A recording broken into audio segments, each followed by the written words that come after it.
How do I do Some Stop video. But I don't even want an image of myself there, so I want to be hidden from view. If you hide your camera, you're not going to show up. I'll hide my camera, so not stop camera. Yeah. Okay, hold on. And Julio, so then when at 10, you'll just switch over to Natalie's shared screen? Yeah. Okay, cool. Great. And you have to go to the 3 dots and then do hide self view. Okay. Where is this exactly? Is this in? That's just for you the all don't non-panelists. hide, but we Okay, want sorry. to hide. We don't want people to see our image or photos. I So think hide Yes, self-view. Okay, sorry. I think okay. hide self-view only affects your own Okay. view. Like you don't have to see yourself when you're on Zoom, but I'm not sure how to hide yourself from everyone else. If your camera is turned off every time you talk, you're just going to show like some little text name in that or anything. So. But you guys will still be in the gallery view, but you'll be at the end of it, I think, if Yeah. your camera's off. So then we won't probably see you because there's only 4. Okay, so Kayama is here. If your Okay, camera's great. off, you still see the box that says Darlene Rezistans. But if you do hide self view with the 3 dots, then you just are taken away from the image. Hello. Okay, so we seem to be live on YouTube officially. So that's working. I have stopped recording. I'm going to start recording at 10 just because it helps us with editing on the other end, not to have to edit out a bunch of content. And just like that. Hey, everyone. Hey, how are you? Hi, Kayama. Oh, yeah, now I can see everybody. Oh, Mafalda, hey. Natalie. Hi. Oh, cool, darling. Hi. And Tessa, hey.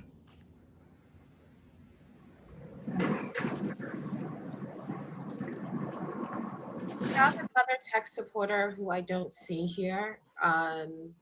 Is there anybody in the room, Julio? Alisa Jordan. No, not her. Wow, she's early. Mhm. No, not her.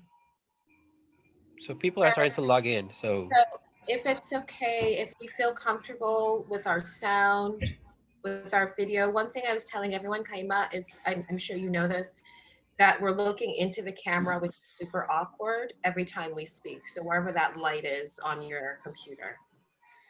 I'm going to start recording. Are you all set, Natalie?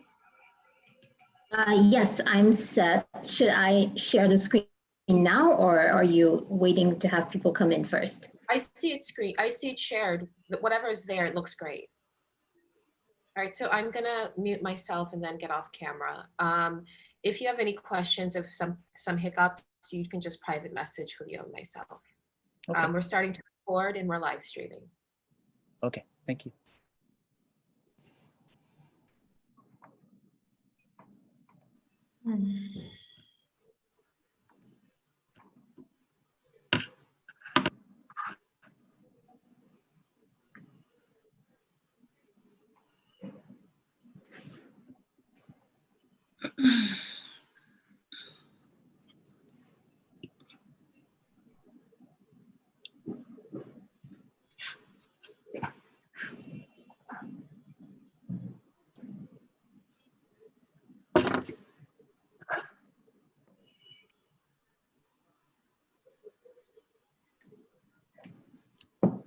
Sorry, I should say you can still chat amongst yourself. I was wondering as well. Are we gonna stay in silence for 10 It might be nice for people to come into a room where people are. We're just live on we're live on Facebook, right? But that's okay. Oh, I thought we were putting up like some sort of welcome slide in the until 10 or something. No? Yeah, that's what that is. So there is the welcome slide is up, but I mean we could probably talk. I don't know that that's a huge. We don't have state secrets or anything that we're. So, I suspect most people aren't, just so eager that they've logged on to Facebook Live 10 minutes early. So. Well, you'd be surprised because I'm one of guess, those people that usually does that. That's true. And also given the star panel, I guess maybe people are hoping, yeah. Yeah. Oh, Micheline just joined. Oh, lovely. Cool. Yeah. Oh, this is going to be fun. I think this will be a nice reunion. Have you all, Tessa, Mafalda, Natalie, have you ever been to HSA? No. Okay. Haven't had the chance Just yet. some of the satellite events when it took place in 2016 in Haiti. Okay, cool. Yes.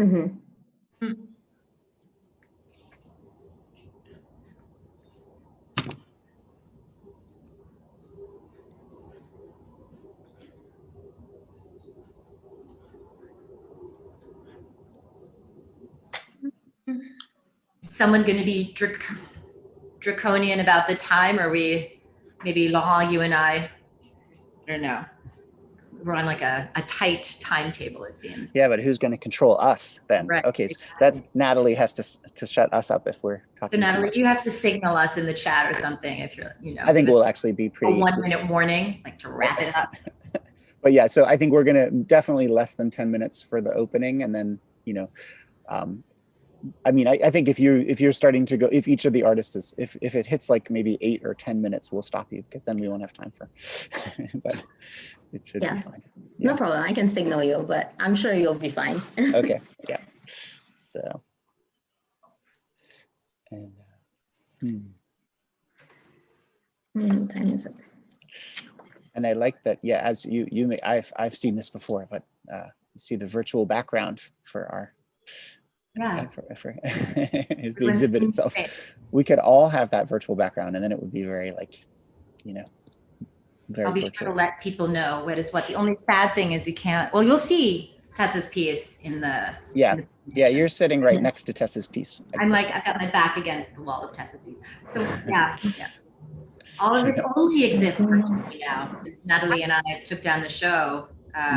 Is it last week or 2 weeks ago now? I can't even. What is time? Last week only. So much has been happening. It was like 100 years ago. But I think I mentioned we got it 360 photographed. So at some point we can envision some sort of virtual reality experience of the exhibit down the line. Yeah. Well, we only have 5 minutes, but if you'd like to, you can share the Facebook link on your home. I'm doing that just to increase visibility. Okay. Share that where? Let me actually just give it to you in your. You mean on our Facebook? Is that what you mean? Yeah. Or... So I'm streaming it live. So right now, interestingly, people can hear us have this conversation. Oh. Okay. It's meta. It's very meta, all of this. Because there'll be people in the Zoom, and then there'll be people on Facebook, right? Right. So I have that streaming. If you want to find it, it's on the HSA Facebook page, and I just shared to my page. Okay. And I did just see the note that maybe we'll mention at the beginning that this same link will work for later. Is that correct? Yeah, correct. The invitation mentioned that it's for both, but some people might be expecting 2 links. Okay. So there So might it's be also streaming on YouTube. Is that right? Yeah. Okay, so it's three venues. So we have so you can just log in here, YouTube, and also Facebook, and eventually we'll probably record it for further posterity. So okay, great. I'll get the link and No, tweet. I'm recording this session, so we'll just edit out the first 30 minutes of it. Okay.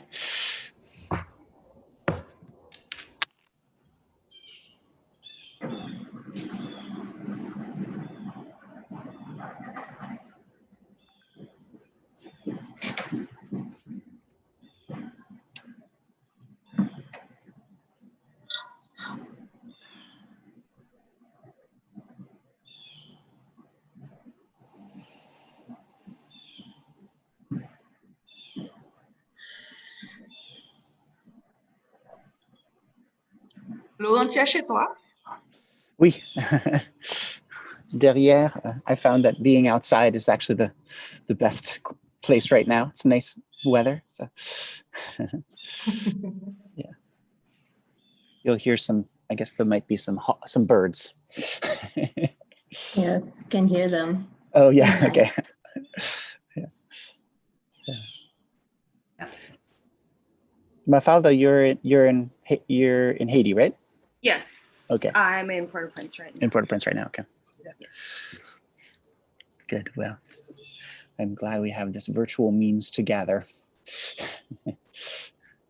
And it's been we'll probably mention this, but it's been just 2 years since our first gathering here in Durham.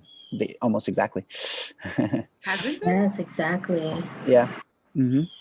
Wow. Time Right? flies. Yep. Mhm. Totally. Yeah. Yep. We've had a few little world historical events in the meantime. Yes. Just a few. Just to, yeah. Just a couple. Yeah. So Julio, are you there? Julio? Yes. Yes. Mark would like to be promoted for a second just to welcome people to the start of HSA. And also talk from there if I and- let him. Should I just want a full promotion or talk? Let's try. I don't Let's know. try. It's whatever you think. Let's just try sent me a talking. note. I want to test a talk feature. Will they be able to see him? It's a very good question. Mark, can you talk? He's muted.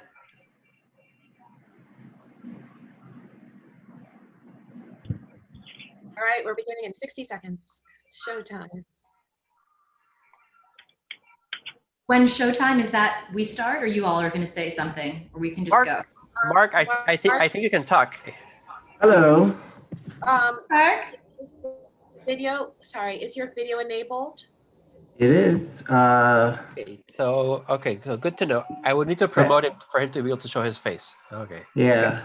Yeah. So That's okay. we're going to begin now, so we'll promote Mark, he'll introduce, and then we will hand it over to Laurent and Kaima. Okay. Mark is promoted. He deserves it. I deserve what? Being promoted to panelist status.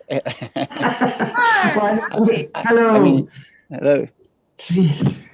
So I wanted to thank you all for coming. This is very exciting for HSA to be doing our very first ever working session. This is something that we've been thinking about for a while, and you all did a fantastic job organizing it. Thanks to all of you, all the panelists, Alessandra for setting up the website, Darlene for doing the interface. So I wanted to welcome everyone as president of HSA, and very much looking forward to this conversation. So that's it. Okay. So we'll get started. We're on a tight timetable, so I'll be quick, but I do want to start first off by saying thank you. The behind the scenes work to make this happen, especially Alessandra Benedicti-Cocken and the team there at the HSA has been extraordinary. You all can't imagine, or you probably at this point, everyone having Zoomed so much, you can't imagine how much it took to get this together. And we're really deeply grateful that you've afforded us this platform. We're excited to lead off this conversation about art, politics, history, literature, all of that, a modest ambition. So Laurent and I are going to start off just by giving a very brief introduction to what this project is, and then really leave the bulk of the presentation to our esteemed three artists, Natalie Jolieberg, Tessa Mars, and Mafalda Mondestin. So basically, I suppose I should say this all got started around this book, this object, which you can't see apparently. There we go, the perfect light. Adriana dans tous mes rêves de René de Pestre.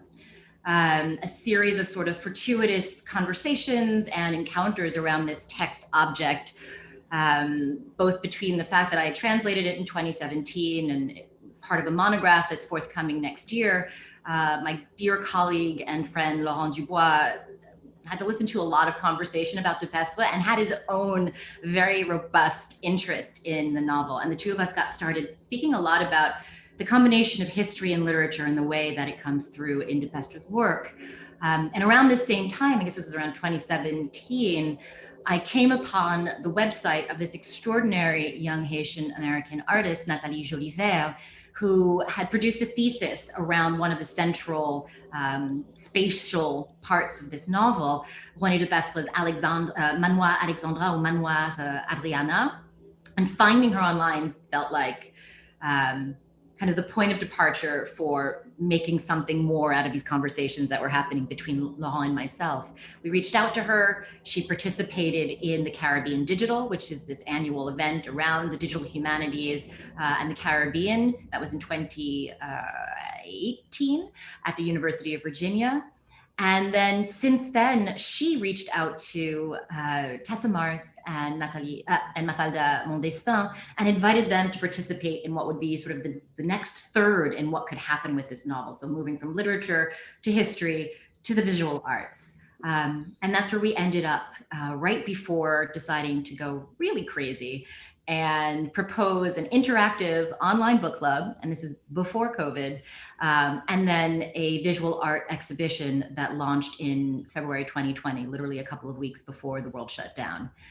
Laurent, I'll let you pick up the ball and talk about the book club. You're muted. Yes, absolutely. Thank you.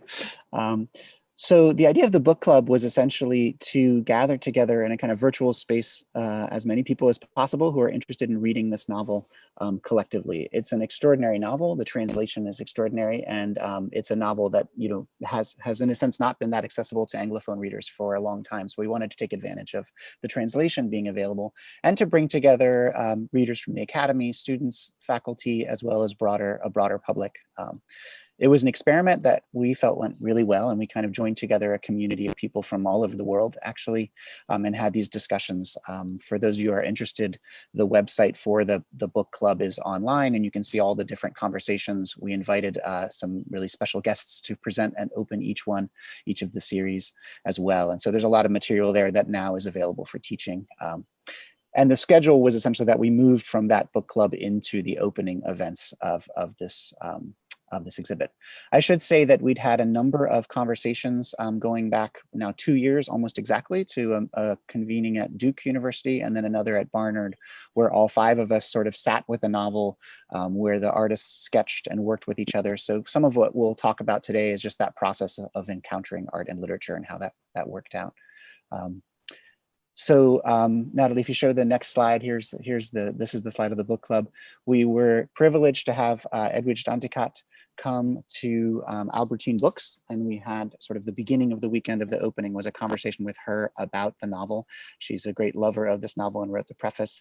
And then we had a series of opening events that included mainly a kind of conversation with the artists as well as an opening for the exhibit, and had a really exciting conversation amongst the artists as well as with a whole community in New York. And I suppose one of the most exciting things was just seeing people really respond to this art and get excited about this project. So we're now in this phase of thinking about next steps. And so this is an opportunity for us to regather after the last months, which have been crazy ones since, as we discussed, this opened right before the COVID shutdown. But there's a number of futures for the project in the works as well. So I think with that, unless you want to add anything. I neglected to say, and I keep forgetting to do this, just so you note, I am in the space of the gallery right now. It's my virtual background and has been since COVID shut us all down. It's my happy place. We can see over here hanging is Mafalda's piece, which you'll see in closer detail later on. On the wall opposite is Natalie's beautiful, very large painting. And unfortunately behind me, but you can still see bits on the ground of Tessa's visual installation. So this unfortunately came down just last week, but as Laurent said, it does have futures, and we hope that you all will follow along with it. So now we're going to hand this over to Natalie Jolieberg, who will be the first of the 3 artists, who each of them will speak about their pieces and their conceptualization, and then we'll move into a broader discussion. There'll be time for you to share questions in the Q&A, so you can start thinking about those, and we'll gather those after the presentations. Thank you. Hi, everyone, and thank you, Kayama and Laurent, to introduce the project. So, so I am Natalie Jolieberg, and this is the website that Kayama had mentioned at the beginning of the presentation that I kept as a student, as an architecture student. I was finishing up my architectural thesis at the Rhode Island School of Design, and as an architecture student, you're always tasked to study the site that you're interested in intervening. And for myself, I was very interested in Jacques Mel, in the south of Haiti, and I got really curious I got curious to learn more about Le Manoir Alexandra for its very central position in the town of Jacmel. And that is when I learned about the book that was written around it. I knew of René Dépès, but I had never read Adriana de Toumerev, but that was my introduction to the book and the very complex stories around Le Manoir itself. And so I was very happy when Kayama reached out to me while she was translating the book. And it was also an opportunity for me to sort of dust out this thesis that I was working on. So this is a photo of the house itself when I went to Jacmel in 2011, almost 10 years ago now. And on the right side are photos of the renovation of the house. And these photos were actually taken by Laurent and Kayama, I believe 2 years ago when you went to Jacmel. So those are the renovated interiors of Le Manoir. And now I am going to tell you a little bit more about my piece or the inspiration. So I was mostly inspired by this one passage in the book, Adriana in All My Dreams. And it was during the carnival, which is where a lot of the stories takes place. And if you have your book handy, it would be on page 83. There is a passage where the Haitian Emperor Jean-Jacques the First played some sort of table tennis with his partner Generalissimo Stalin. And I was very interested in that scene because I'm myself growing up in Haiti and having personally had to leave because of political issues and the fact that Haitian politics are always interrupted by international interests or agendas. I got very interested in that scene itself. And as for the color palette, the interiors of Le Manoir before renovation showed a lot of turquoise and other vibrant colors. And this is where I got inspiration from that. And also for the scale of the painting itself, it's a 7.5 feet by 16 feet painting, so it's pretty large. I got very interested in Mexican muralists because they usually work at that scale and they talk about history and they also bring about some of their own personal experiences. And so in the carnival,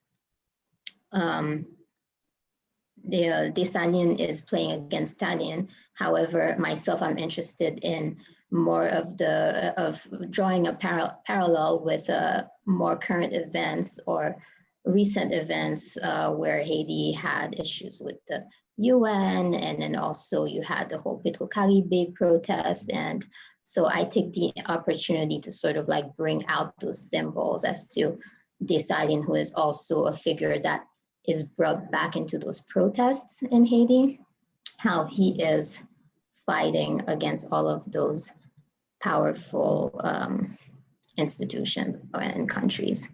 And so the title of the piece itself, World Championship Dessalines Pape Pangol, which translates to Dessalines cannot be defeated. That is where it comes from. And here's some details of the painting itself. In the scene, there are so many characters that were difficult to, I was very concerned about not having it look too busy.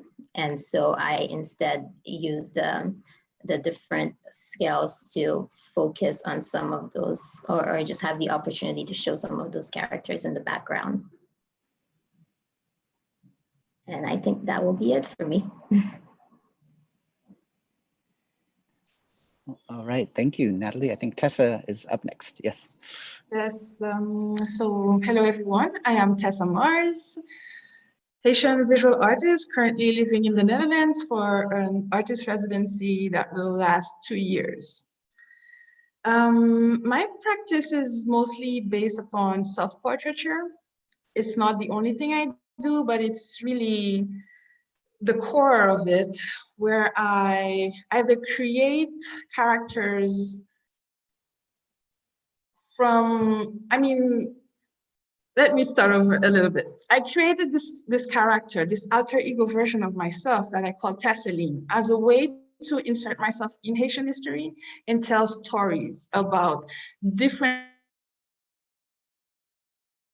perspective that maybe I found missing from what I learned in school, but also to be able to tell my own story, the story of my life differently. So it is really for me kind of a go-to mode of expression whenever I think about any new project, of inserting myself into the story I'm learning about, or putting myself in the situation that I want to talk about, be that some stories about contemporary living in Haiti, about politics, even when you end up seeing a part of my work where I'm nowhere physically, there exists a version of the same work where I am a central figure in the story. So reading Adriana, first getting the message from Natalie that asking me if I would be interested in working around the book, I immediately said yes, because it was not an exercise I had done before. I had not read René de Pesque in a long while, and I was interested in going back to that. And also to challenge myself into plunging into the universe of a creator that uses a medium different for me to also tell stories, and see how I could insert myself in there, and find my own truth in a whole completely different setting I would not have thought of for myself at the beginning. So really for me, getting into the book, the very first part that gripped me was really the introduction scene from the very first chapter, which was this the body of this deceased lady, Madame Villiers-Joyeuse, that was balladed. That was how do you say that? I'm losing the word in English. I'm sorry. Yeah.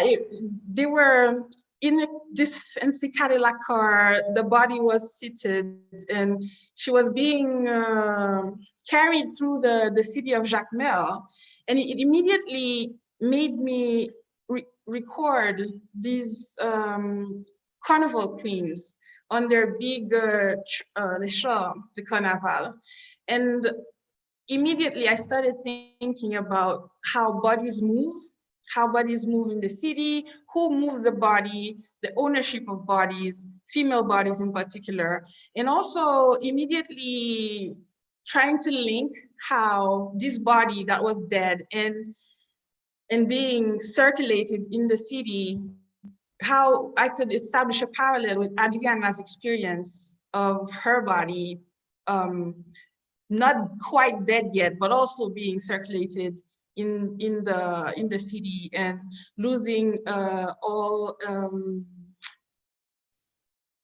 losing control, the idea of losing control and ownership of our own body. So these were some of the first drawings I made, and immediately some things are crystallized for me, the use of the heart and as vegetation, because also thinking about this idea of the person of La Femme Jardin, the La Femme Jardin, I think it's perfect like that, no need to translate, right?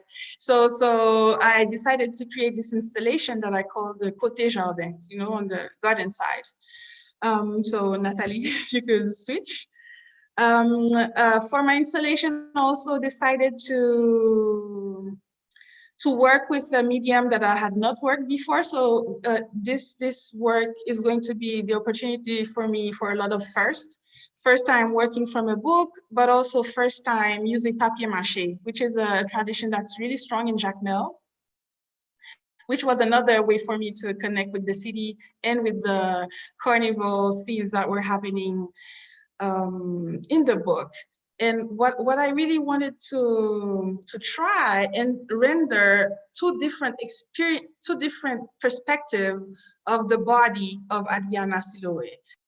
Because in many ways, Adriana belongs to all the people in Jacmel and belongs to the reader.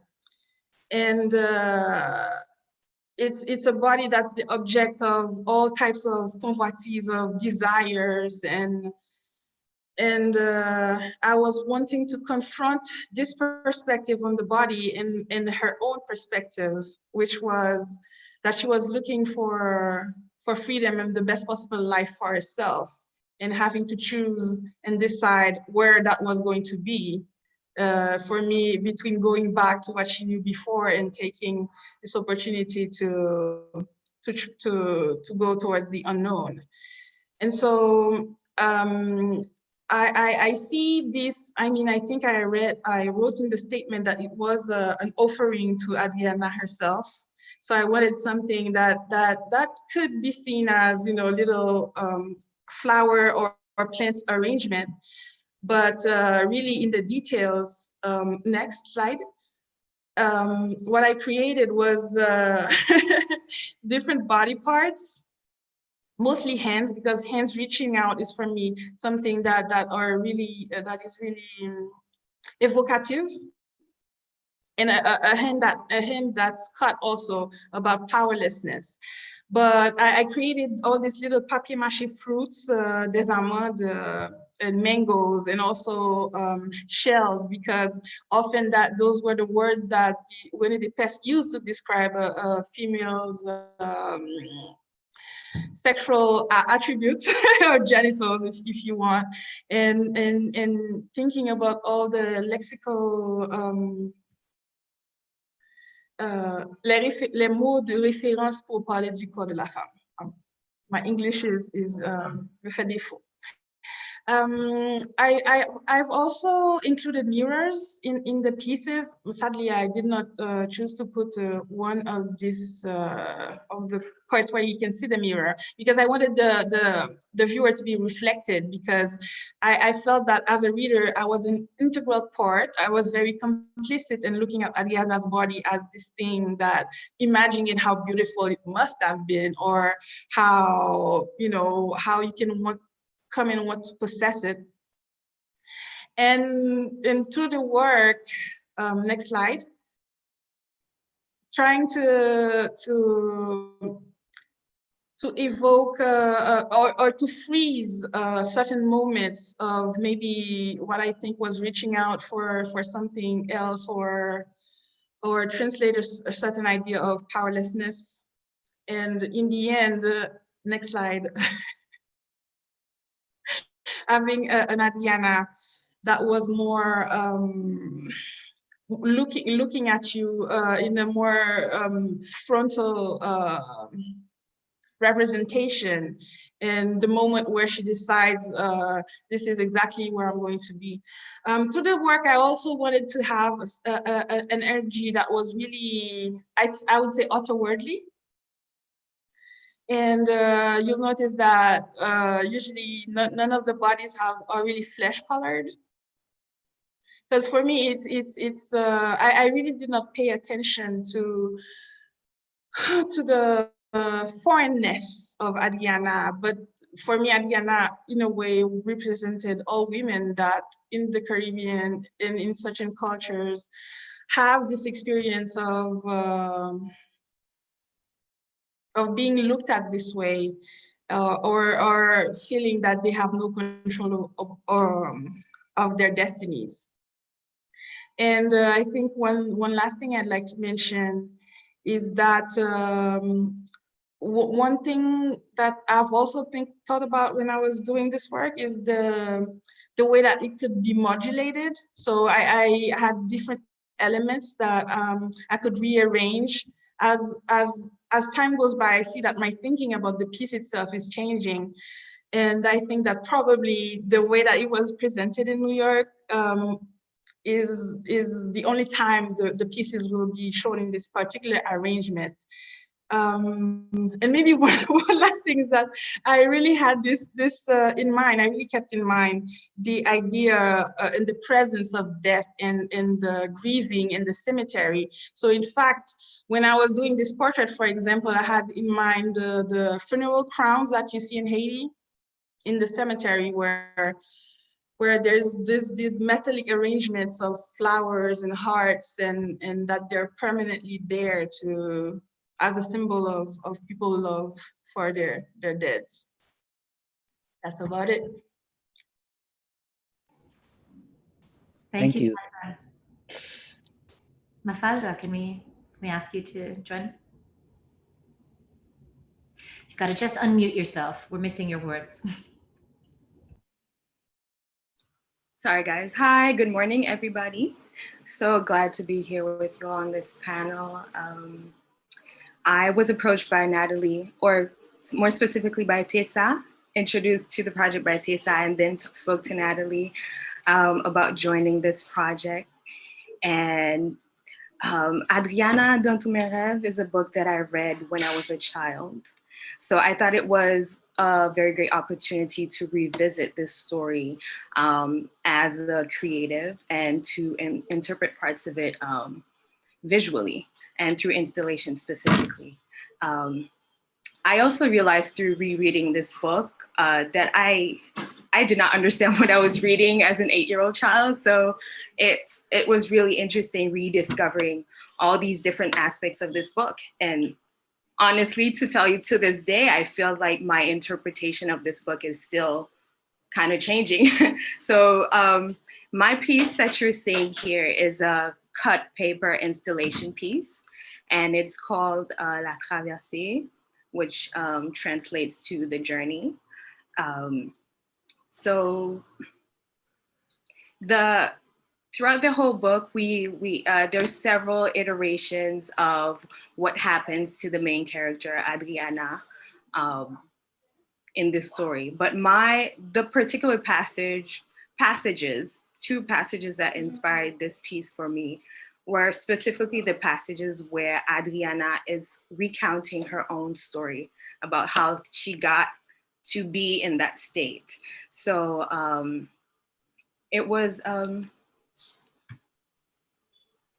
sorry, I lost my thought. Yes, it was very interesting for me, and most importantly, it was important for me to tell the story through her perspective, because as you read the book, the character is somewhat, as Tessa had mentioned earlier, she is a person who is objectified. When you read the accounts of the other characters about this person, she is not her own full person. So it was really important to me to tell the story through her perspective. And in this passage, there is a dream passage where we can see that Adriana is confronted with all her past memories, her past regrets, and her past mistakes, while also simultaneously being aware of the effect of her death on her family and the city of Jacmel. So bear with me one second while I look through my notes. So Natalie, we can move on through the next slide if you don't mind. So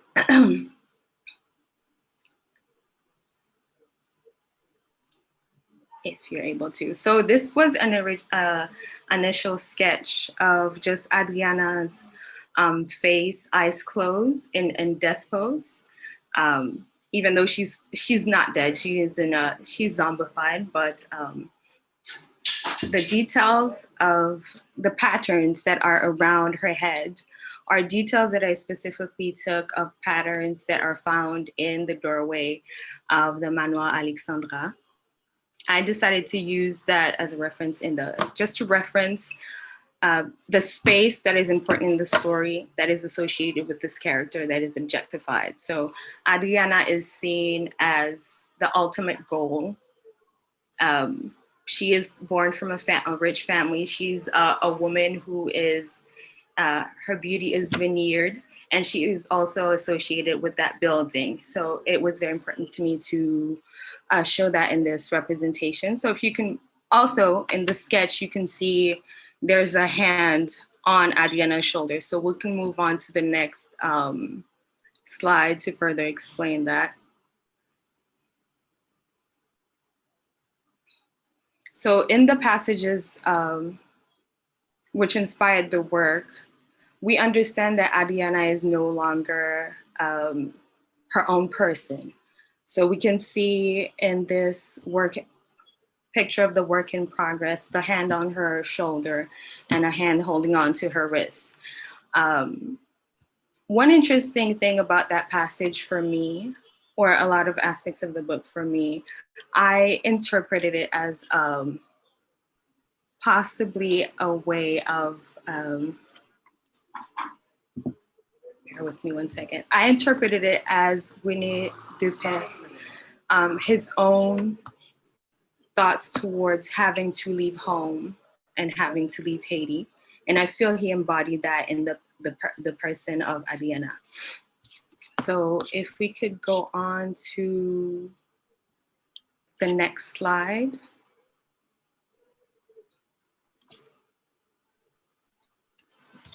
Okay.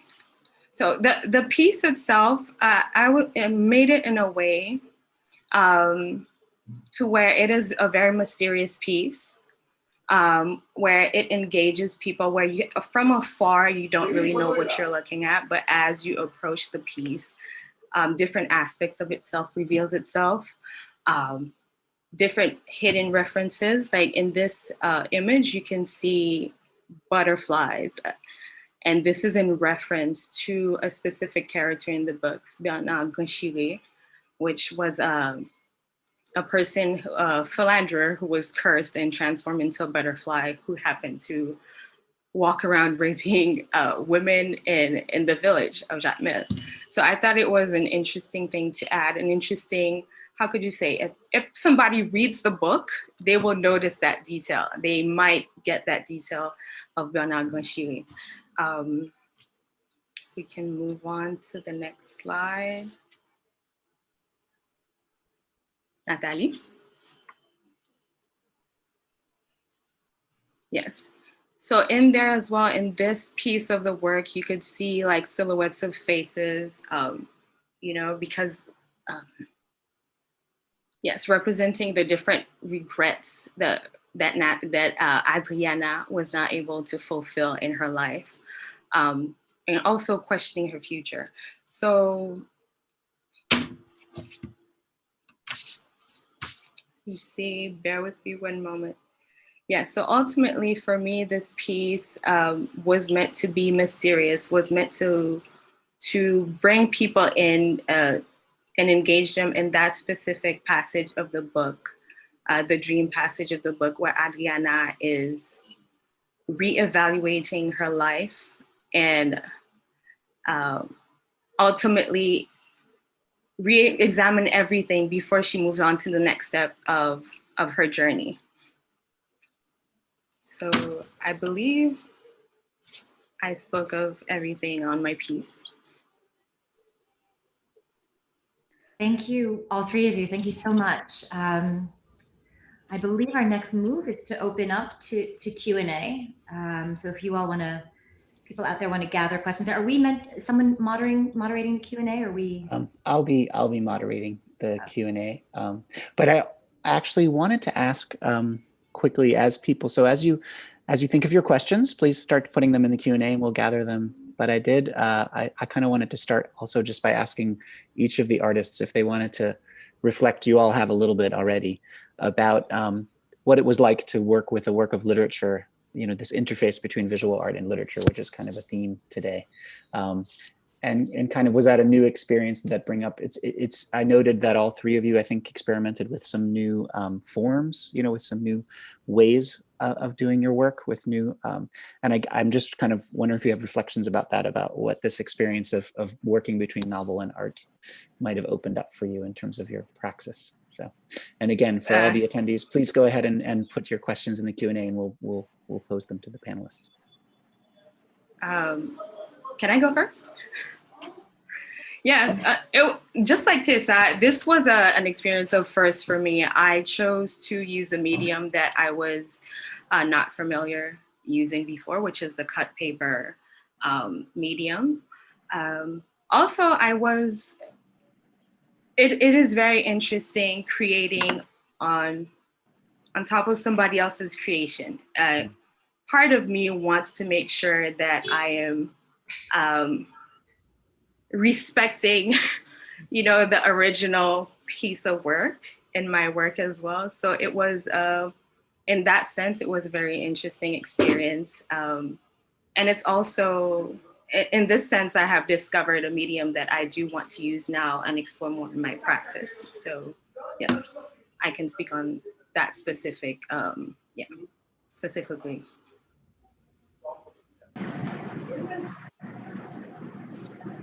I mean, I was very conscious that, before even meeting Adriana and all the characters in the book, I was really encountering Winnie the Pooh at a particular time in his life. And so for me, it was really about a negotiation with the author. And really, I mean, I really saw the author first and imagine it as a conversation between us, And I mean, very conscious also about the difference in time. And maybe I would not have read the book the same way probably had I read it when it first came out and I was living in that time. So for me, it was a shrinking of time or bringing this past that was not so far away actually into my present, and thinking of terms of how do we talk about a subject like this now? One of the things also that I had to really pay mind to was the language he used while writing the book, the way the French is used, and how comfortable I was navigating this language. And my preference is in literature.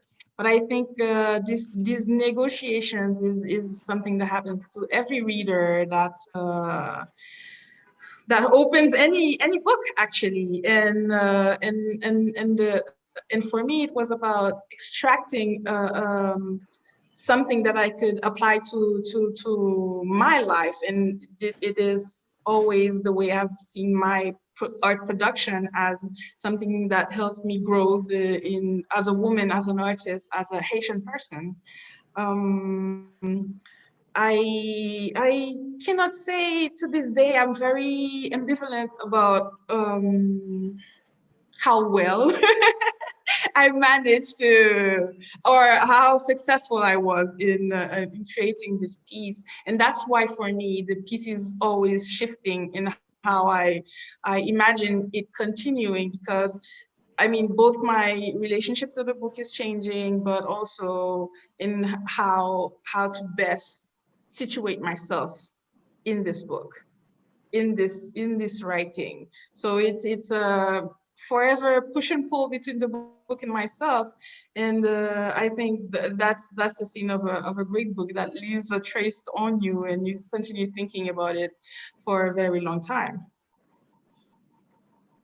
Yeah.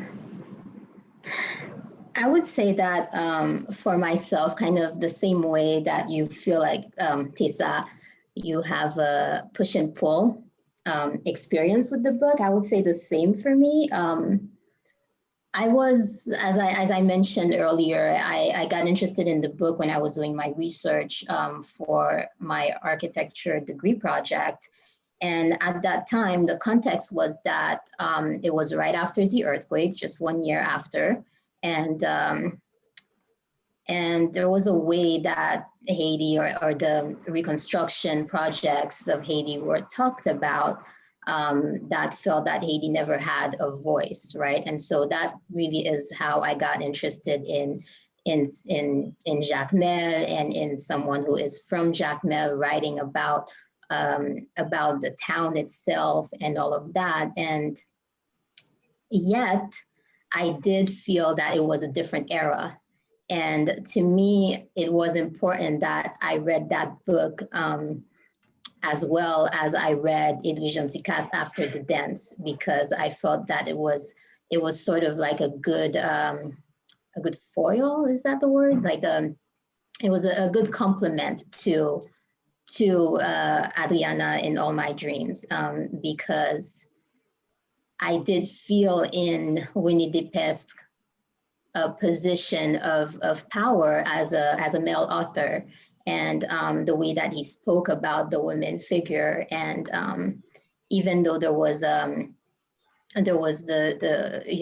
fact that he is from Jacmel made me feel more comfortable about him speaking about the town. So like in the context of architecture and urban exploration, that was a very good book to have read. And until today, like when I went back to Haiti, I used it as a travel guide throughout the city.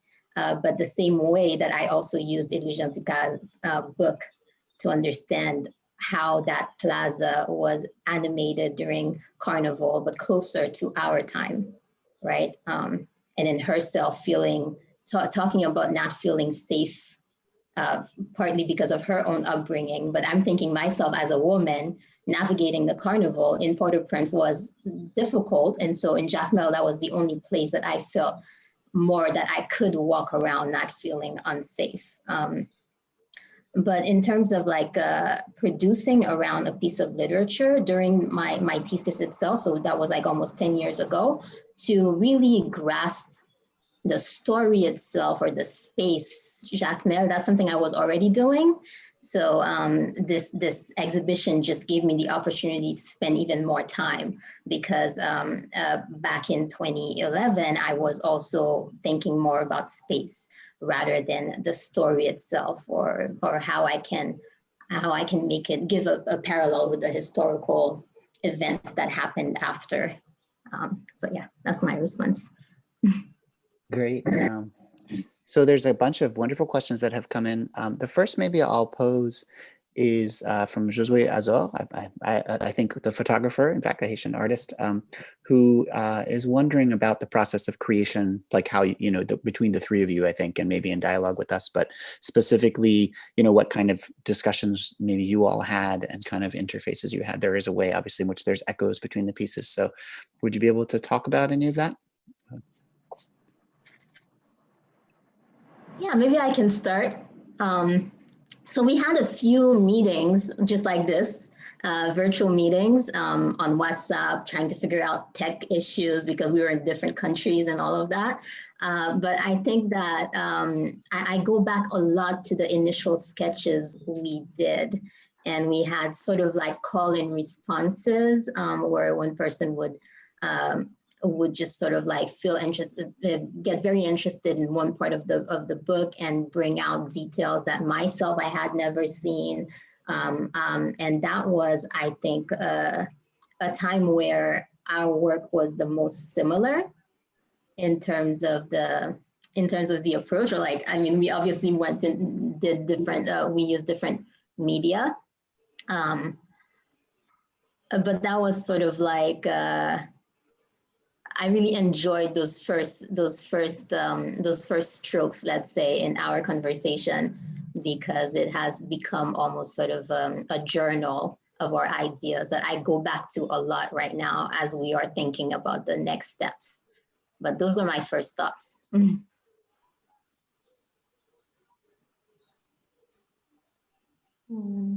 Well, I changed my mind a lot throughout the whole process. And I mean, for me, it's always important that I have enough time to find my way and settle in with one particular ideas.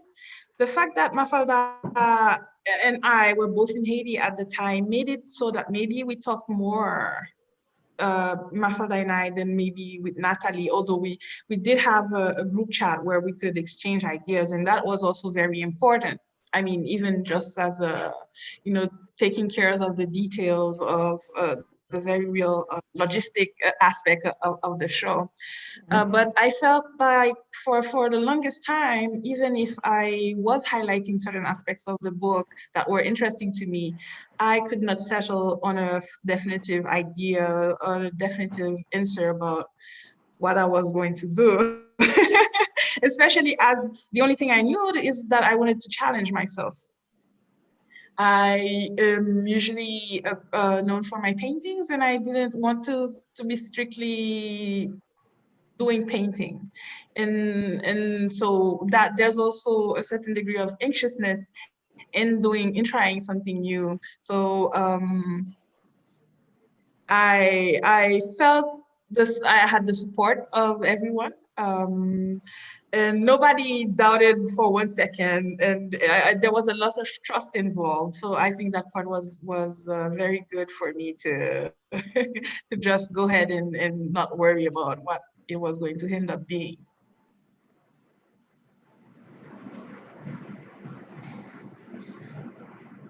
Do you want to add anything, Mafalda? I was gonna say it's my first collaboration in this sense with other artists.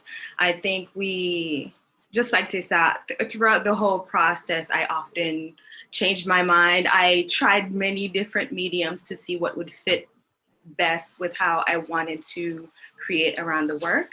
And I think it was essential to me to challenge myself. I feel like every project I work on, I want to do something that I've never done before. I don't want to be comfortable doing the same things all the time. There was a lot of, there was communication between us. And also I think the fact that we were each doing our separate pieces gave us you know, a lot of latitude. It wasn't like we were just creating one big collaborative piece, which was initially, I believe we initially wanted to do something like that, but the logistic made it not possible. Unfortunately, I would have liked to see how we would have been able to create on one piece, but I think overall it was a good collaborative experience in that sense. And like Tessa said, the whole team offered support, and there was back and forth as far as our creative process. So yeah, that's my take on it. Yes. Great. Lois Wilkin has pointed out that all the images draw on plant life and emotion, plant life evocative of emotion, and are quite beautiful. And she's not familiar with the book, but wondering if you could talk a little bit about that question, that issue of the plant life in your works. Well, in my work specifically, even in the work before Adriana, there's a lot of vegetation in my work. I guess it's in a sense to make it literally a tropical environment. So it was just a natural evolution for me, because in the book, you know, the garden of the Manoir Alexandra is referenced as, you know, a garden that has all the beautiful tropical plants, and it was in a sense important to the character. So that's why one of the reasons why I kept along that line of exaggerated vegetation in the work. That's my side. I called the work Côté Jardin because the press has this idea of a femme jardin, and because of all that, the idea of a woman as a garden, as something bountiful, evokes to me to this day. I wanted to contrast the idea of a garden to something that's frozen in time, or dead if you want. There are actually no leaves. These are made out of fabric. For me, the white shapes made out of lace really was a representation of the wedding dress that she was in which she died, and probably interred. She was buried in that dress. And so the idea of something that is welcoming and luxurious and very dead at the same time, or maybe evocative of a certain sterility of certain ideas, of certain conceptions of nature and women. So of course there's something very attractive about nature, but I hope I manage to at least invite people to question that.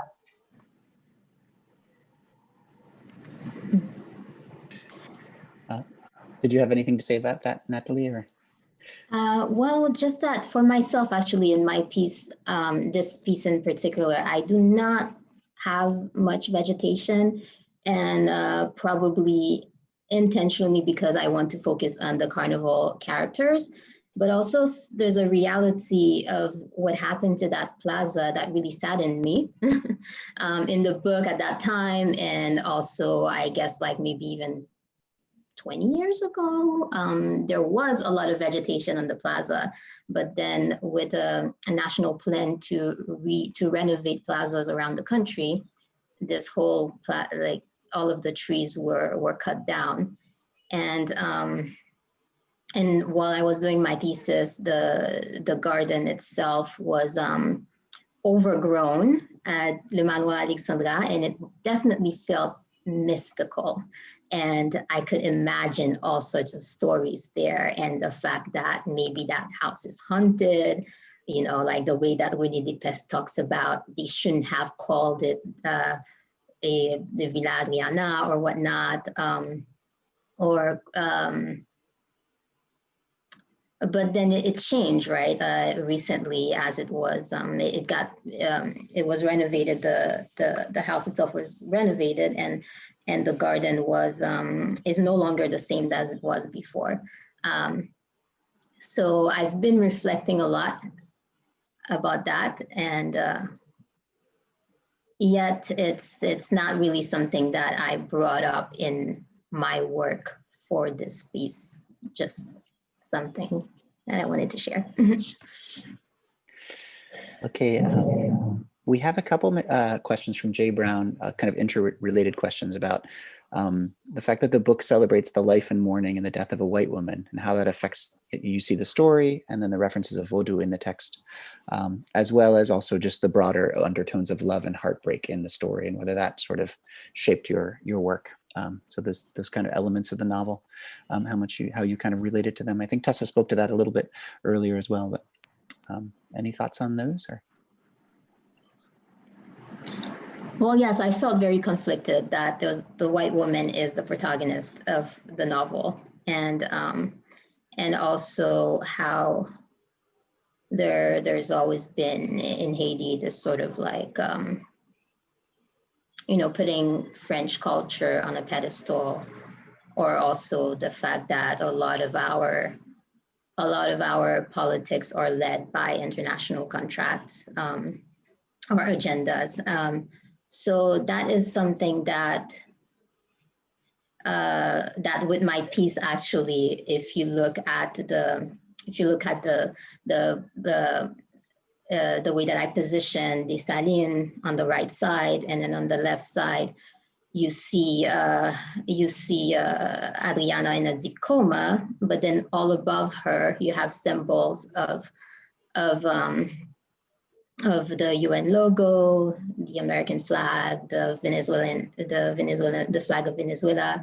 I think a lot about what does a figure like Adriana, even though she's celebrated, but to what extent is this figure celebrated in a Black country? So that's something that I have thought about a lot as I worked on that piece. And even like in terms of architecture, we do celebrate the architecture of Jacques Mel. At the same time, like most of the architecture structures there were imported. And so that's something I always ask myself about as I'm proposing new designs in a country like Haiti as well. So, I don't know if that answers. I did not feel particularly bothered because it's a story that exists. It's a reality of things, and I think all stories should be told. I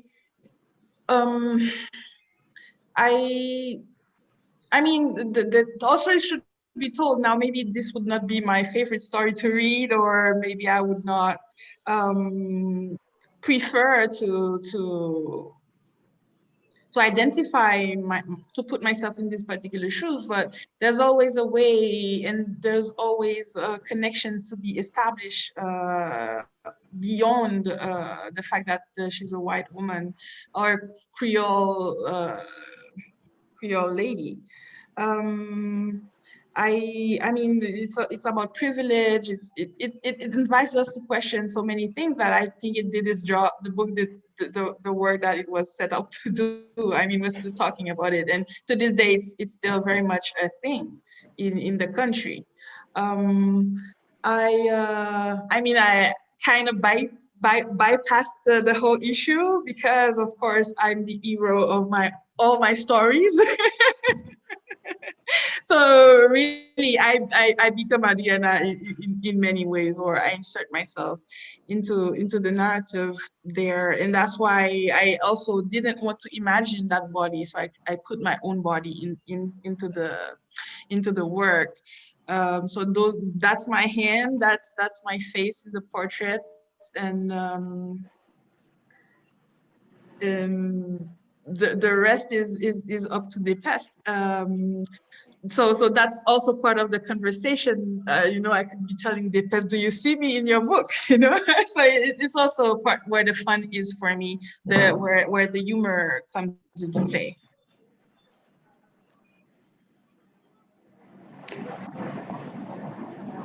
Yeah, I think the three of you had all said at the panel that, you know, you'd each made your own Adriana in a sense, and these works now are new stories, right? Unfolding, kind of spiraling out from the original one, right? And that multiplication, I think, has been remarkable. So I don't know, do you have thoughts on that, Mafalda? I think Natalie and Tessa answered it in a very similar manner that I would have. It's c'est les séquelles de la colonisation, quoi. It's stories like that we are gonna talk about, that we've been hearing about all the time. So it's, yeah, I didn't even approach the story in that way when yeah. So. Well, there was a question early on about the futures of the project, both in terms of our ideas about it and your particular ideas of how you might, you know, develop or continue to develop these works. So I think we'll probably end on that note. So we're going to be wrapping up by 11, so we can talk about that a little bit. And then we'll provide a little bit of info about the later panels that'll be happening this afternoon, since this is the beginning of a day of work around Haitian art as well. So. I can talk about the bigger picture futures, not necessarily the individual artworks, but I can say that it's a very apropos question. As I mentioned earlier, the exhibit came down recently. It had a longer run actually because of COVID. It got to stay and inhabit that space for some time. But our hopes going forward, and Natalie, Laurent, and I in particular have been hard at work at turning these hopes into future realities, are that the exhibition will travel, in fact, to other places, notably to New Orleans and to Miami. This is, of course, contingent on global political and health realities as well as funds, but we are well on our way to conceptualizing versions of this in person and or online. I think the bigger hope for the project is that it continue to generate these kinds of conversations. From the very beginning, this has been about, for us, seeing where literature could go beyond, especially the space of the academy, and beyond the two covers of a book. And working with Tessa, Mafalda, and Natalie in that respect has been something that we don't want to end. And so to that end, we are kind of working with other community organizations and some larger art institutions about reimagining both this exhibit in its current form, but also iterations that would include potentially additional artists, also thinking about Depestwa's book and about Carnival and about history, literature, and visual storytelling more broadly. Yeah, and I don't know if the artist, I know we've talked about this at different times, but you know, if you could continue to build or reshape these, Tessa's already mentioned that a little bit, you know, what visions you might take it in or what you'd like to do if possible. Well, it's for me, I guess, first a question of aesthetics. And I mean, if you look at my painting work, I feel that I've always been very,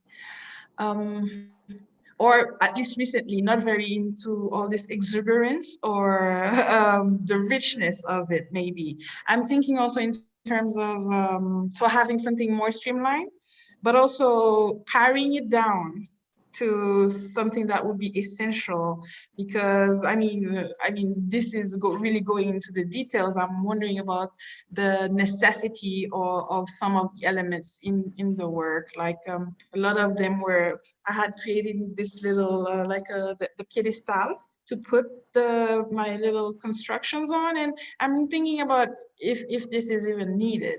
So having the things directly put on the floor would have a different signification and probably a different way to guide the viewer through the work, because I was very interested in having people being able to walk through my garden. And so there was a certain element of fragility to what I created, that it felt very unstable and being that they could be, you know, moved too easily and displaced. I mean, that can be part of the project, but it was not my will in this particular case. And also really technically there was a lot of things I felt I did not quite master. And so that's the thing where when you're trying to work with new medium, is that you have to, there's a time of adaptation to the medium. And when I look at pictures of where the work is now in its shelf life, I see a lot of transformations that are things that I did not think about and have to think through for future work. Thank you.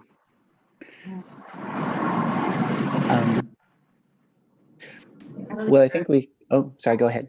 Okay, no, I just wanted to give Natalie a chance to say something, because I want to point out the kind of extraordinary role that Natalie has had all along. So whereas Laurent and I have kind of stayed in our lane as researchers, scholars, pedagogues, and Tessa and Mafalda have had the kind of freedom to produce the art, Natalie has had to, or I hope enjoyed, the role of having a hand in both elements. So she's right alongside Laurent and I, crafting grant proposals and organizing logistics and thinking about the project futures on a broad scale, at the same time as she's deeply invested in her project as a particular piece of art. So just if we could end perhaps with Natalie contributing her thoughts on the futures, that would be wonderful.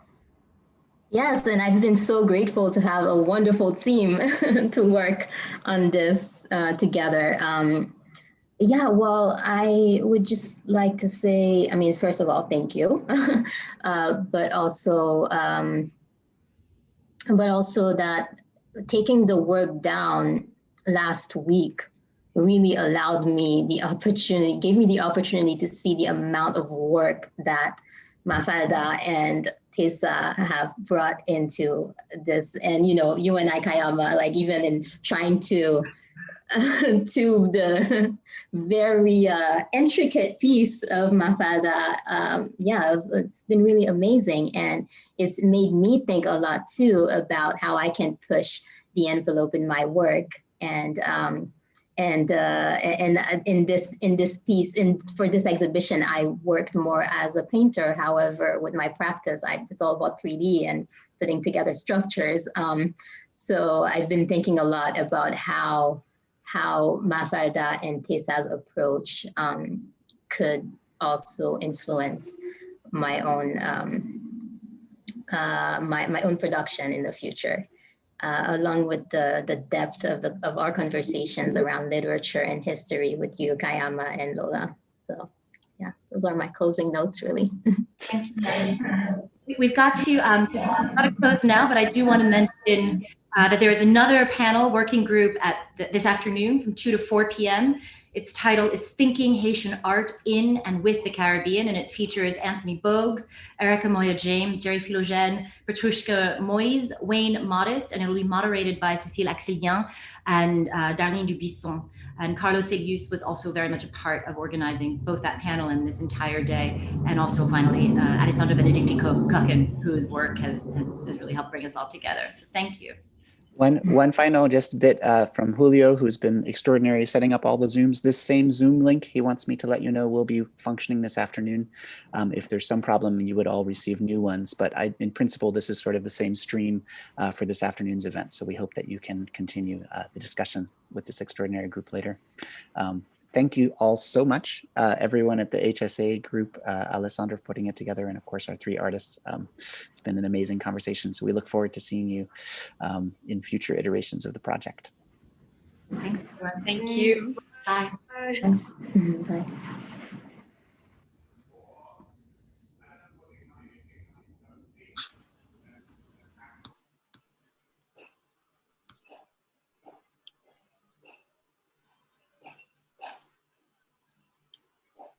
So great to see you. Bye. It's Kayama. To say, so great to see you. It's so great to see you. Okay. No, thank you all. Don't go through. We can say goodbye. I think it's okay. We're still streaming, but it's all right. Just as long as you know that. I have to go to my department meeting now, but it's a great decision. I look forward to the five of us being together again at some point soon. Okay. Bye. Lola, wait a second. I would love to be able to talk to you soon about a book I'm reading and that you just translated, and that's coming out in October, I think. Yes, from Jean Casimir, you mean? Yes, exactly. Okay. So whenever, okay? All right, I will reach out. Yes. Thanks. Oh, yes, and there, yeah. Thank you, Julio, Darlene. Thank you all so much, okay? Okay, thank you. Okay, bye. Bye-bye. Yo, did we stop live stream? I'm working on that. Okay. I saved the recording to the cloud.